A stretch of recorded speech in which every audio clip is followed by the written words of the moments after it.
አስታውስ፣ ቤተሰባችንን በእነሱ አባት ተነጥቀናል። ስለዚህ መበቀል አለብን። አባቤ ራሱ ነው።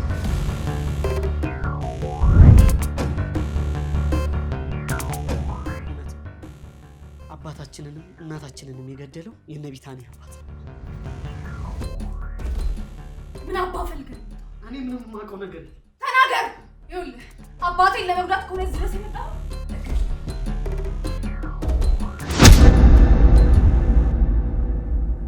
ከማንም ጋር የትም ቦታ ሆነክ ስለኛ ቤት እውነተኛ ታሪክ ማውራት የለብን። እስቲ ስላንተ ቤተሰቦች ንገረኝ። ሰከንዶች ወደ ሞት ያመሩናል። እያንዳንዱ ይጣላልበትን ንብረት ትተን እንወጣለን። አፈቅራለሁ። እሺ አንተ እኮ ሞኝ አፍቃሪ ነህ።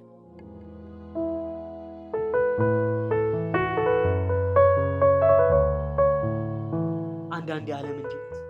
ያለ ፍርድ ባክና ትቀራለች። እዚህ እንኳን የሚቀጣው ማንም የለም። እዛ ሄዶ አምላኩ ጋር ይቀጣ። ነገ ለምንም